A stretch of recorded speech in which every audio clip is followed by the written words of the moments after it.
Ladies and gentlemen, distinguished guests, I see we have a couple of young lions as well. It's such an honor to be with you here today. Before I start, I'd like to share, as Metta's asked me to share as many anecdotes as possible, right? You've asked me to be an eye specialist tonight, so I must talk I, me. One of the fondest memories I have of the first time I met Michael Jackson, I was with my dad. Michael was wearing his famous red and black outfit, you know, that military jacket, red and black with gold and the black hat. And of course, one red sock and one black sock. So as my father's sitting there talking to him, he's so distracted by these mismatched socks, he can barely concentrate. And he's freshly out of prison, so he's used to routine, structure, and uniform. So he's like quite distracted, and then before Michael leaves with Elizabeth Taylor, he calls me aside.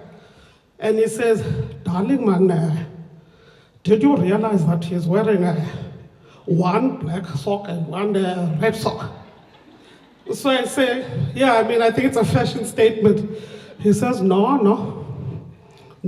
don't think so, my darling. I think just to save him potential embarrassment before he goes on to his next meeting, just point out the fact that the socks do not match.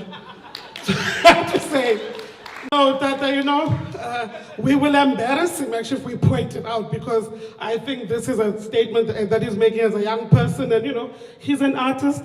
This is how he chooses to express himself. And this is all about artistic expression, Metta. Thank you, Metta, for organizing this event. I know that it's been very difficult.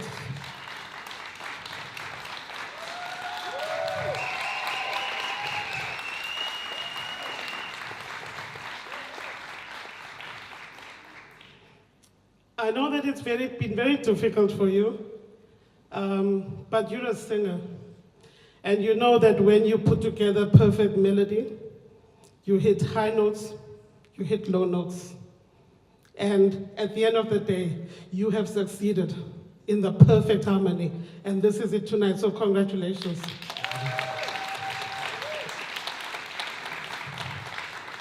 The power of a woman. As we say in South Africa, watintum faz, watintum bogoto, meaning that when you strike a woman, you strike a rock.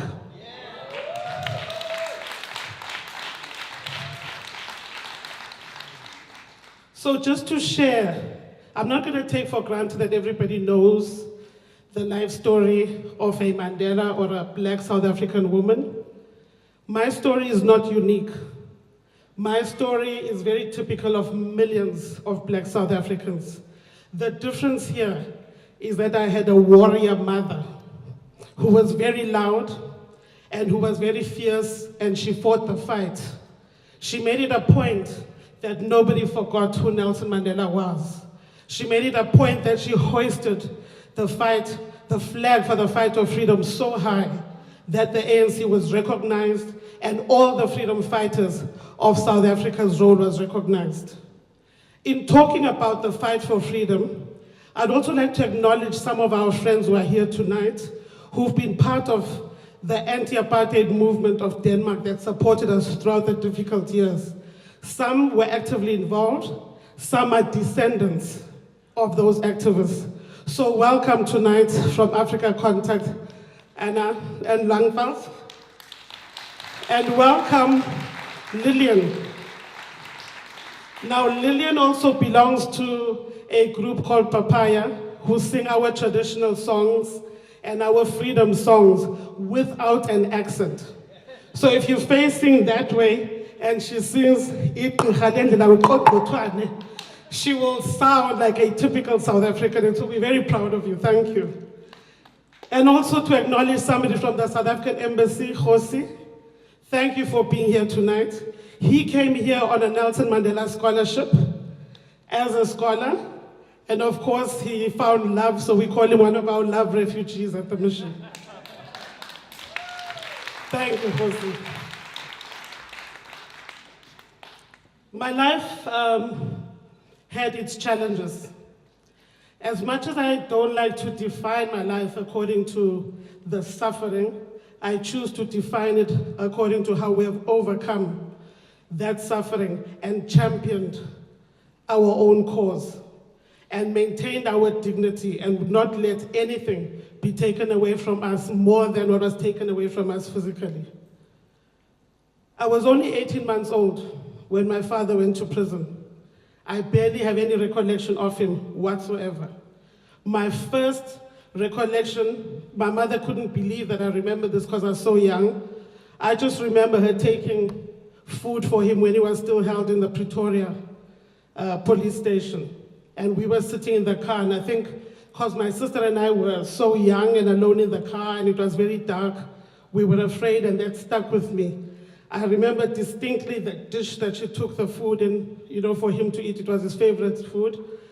And that stayed with me for a very long time, because you will realize, like in situations like ours, food is just not food. It becomes soul food. Even as we cook in our family kitchen, we sing as we cook. All of us, we just break out into song. This becomes like a form of expression and a form of you tying the family together. It's not just putting together papa and vors. It's a whole journey, a whole mission. So I do remember that. And then beyond that, I would just hear my father being spoken about. But I did realize that there was something to this name. Because even when you're playing with other children or you come across certain adults who ask you who you are, there was always a reaction. It wasn't just indifference. It would either be an emotional reaction or one of fear, because there was a fear of being associated with us, or one of hostility, because there were many who hated him, who referred to him as a terrorist, who wanted him to be hanged, but celebrate him today. So that was the reality. There was always some kind of response, and we realized that there's something different about my father. When I hear the children talk about their fathers, I've got no stories to share, because at the same time, you couldn't get anything that you could read about him. You were not allowed to talk about him because you faced potential jail incarceration. That was the reality. So anyhow, when people often say, your father, for him to be so forgiving after being incarcerated for 27 years, after everything that he went through, I will then ask, what did he go through? Because people at times, especially from outside our community experience, refuse to acknowledge what he was put through. And what he went through is what was being done to his family whilst he was behind bars.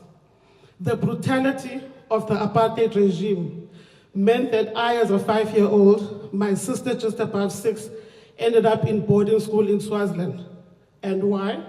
Because everywhere that my mother took us to school, the system, as we refer to them, would come to that school, harass the school principals, and we'd be chased away from the school. She would have to be, she learned to be creative to try to keep us educated. She then developed a trick of straightening our hair and changing our names and taking us to so-called colored schools.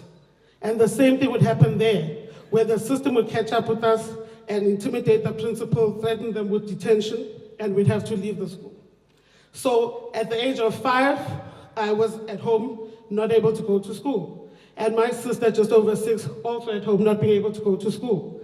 And somebody heard about our plight and offered my mother and said, look, I can help you, let me take these children to school in Swaziland. That was the reality. That's how we ended up at boarding school, at a place where neither she could come and visit us because she was banned, she was under house arrest, she wasn't allowed to travel. So from an early age, we learned how to be independent, how to be very vigilant about what is happening around us, and we learned how to pay more attention to the condition of our people. We were very aware from an early age that there was something out of kilter with the way society or the community was supposed to be structured. So we go to school, to boarding school in Swaziland. It was a Roman Catholic boarding school. The name was Our Lady of Sorrows, very appropriate name if any of you have been raised by nuns.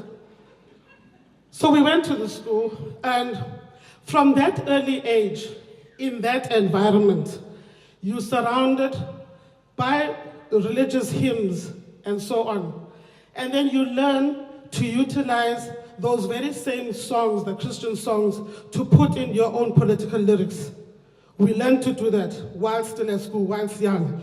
Oh, I see. If you're saying Zindzi Mandela, okay? Instead of us saying, the song I'm referring to says, the way ahead is difficult, there are many thorns in our path, kneel down and pray. We changed it to say, where there are many thorns in your path, take out your spear and clear the way, meaning that you're dealing with the system. So we learned that you could use whatever tools of artistic expression there for you to perpetuate your message and for you to be highly motivated. I wish there was a song that we all knew together here that we could sing together, because this is our tradition in South Africa. You don't just speak, okay? You'll do your Amandla, Viva this, Viva that, then we all burst into song together. We call it boosting the morale. We are all fired up and we all feel like we are one unit of something, we're all a collective, especially in this world of such displaced communities, paranoia and fear. So anyhow, we were there at boarding school in Swaziland. And of course, then there was the difficulty. It was always a challenge to be able to visit my father, because he was only allowed 2 visits a month, and each visit had to be only 30 minutes long. And where was he? In Cape Town. And where are we? In Johannesburg and Swaziland. So we would have to choose a weekend to go and see him, where you see him for 30 minutes on the Saturday, 30 minutes on the Sunday. As if that wasn't harsh enough. To see him, you'd have to see him like, obviously there's a barrier, there's no contact visits allowed. You must see him always sitting down, and that was a psychological thing, that you mustn't see how tall the man is. That's another way that they deal with you psychologically. Always see him seated, and you walk into there, and on either side of the partition are 3 prison warders, 3 prison warders. So you cannot even have a constructive discussion, because everything you talk about is monitored. Sometimes you are just silenced and the visit comes to an end. So there you are, you've come all the way to see a loved one, and even that 30 minutes can be reduced to 15 minutes. That was the brutality of it all. Whether it was for him and his wife or for him and his children, this was how the system worked, the brutality of it all. And therefore, what became more important in this, where your family was fragmented, you developed struggle cousins, or you developed relatives by virtue of them being the same struggle as you. So we always had somebody staying with us at home. Every day we asked, like, people on the run getting shelter through our home. You ask, my mother says, oh, this is so-and-so, this is your cousin. Okay, pleased to meet you, cousin. Then before you know it, that cousin is gone. Before you know it, another 2 cousins arrive. These are people who are constantly on the run, but again, with the limited resources, my mother taught us from an early age that with nothing, you are able to share. In all our African homes, and Kosi will tell you, you are taught that if a visitor comes and you're still eating, you have to hand over your plates, and your mother removes all the meat from your plates and gives to the visitors. So you learn to be very clever. You eat your meat first and wait for visitors to come and you can share the rest that's not as delicious or nutritious. But anyhow, the important thing here is that we do not allow the system to break us. Even when they try to isolate you, we made it a point that we remained very much a part of the community. And there again, I give my total respect to my mother, because without her, that would never have happened. The strength of women